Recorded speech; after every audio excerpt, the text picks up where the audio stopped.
À l'origine de Du bleu dans la nuit, il y a la rencontre entre Jean-Charles Chapuzet, l'auteur, et un des protagonistes de l'histoire, le patron, qui est aussi un haut gradé et qui a dirigé la section de recherche de Bordeaux. Le patron va raconter à Jean-Charles Chapuzet l'histoire, l'affaire qui a été la plus émouvante de sa carrière. Cette affaire, c'est une affaire d'enlèvement d'enfants qui se passe à Jarnac en 2004, une petite ville de 5000 habitants, plutôt paisible, qui est surtout connue pour être le fief de François Mitterrand. Et là, un drame se produit, une enfant est enlevée. Cela se passe le soir, un soir de février. Il est 17h30. Une fillette joue devant chez ses parents, une voiture passe, ralentit, un individu en sort, prend l'enfant et le met dans le coffre et repart. Heureusement, plusieurs témoins sont présents et ils vont tout de suite lancer l'alerte. Commence alors un compte à rebours car chaque heure compte pour retrouver la fillette vivante. La mobilisation est générale. Il y a à la fois la section de recherche de Bordeaux qui va donc se rendre à Jarnac.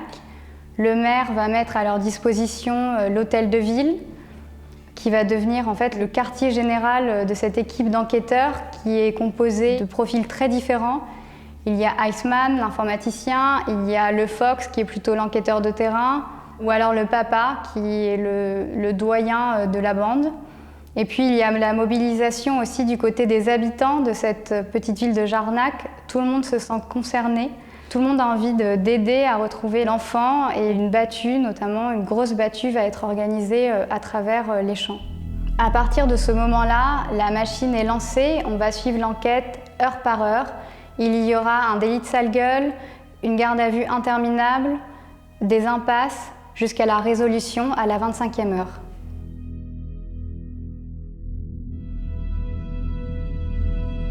Du bleu dans la nuit, c'est un livre sur une enquête qui a une unité de temps et de lieu. Le lieu, c'est donc Jarnac, cette petite ville de 5000 habitants située en plein cœur des vignes de Cognac.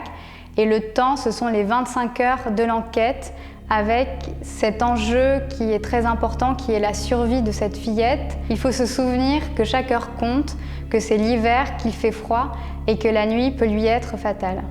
L'enquête, ce sont aussi les enquêteurs, qui sont des personnages aussi complexes, mais qui sont aussi très caractérisés, à l'image de leur surnom. Il y a le papa, le Fox, Lulu, le patron, et tous ont leur fonction bien précise au sein du récit. Ce sont tous des personnages plus vrais que nature et effectivement, ce ne sont pas des personnages de fiction.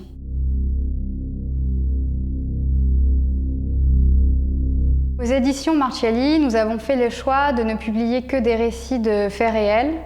Ce qui nous intéresse, ce n'est pas le fait réel stricto sensu, mais bien ce qu'il veut dire de notre monde. Du bleu dans la nuit, c'est donc un fait divers raconté à la manière d'un polar. C'est grâce à la voix et à l'écriture de Jean-Charles Chapuzet, au fait qu'il ait rencontré aussi les différents acteurs de ce drame, qu'on est au plus près du réel. On est ici au cœur de l'enquête, on ressent l'émotion des enquêteurs et c'est ce qu'on recherche aux éditions Marchiali, c'est cette immersion.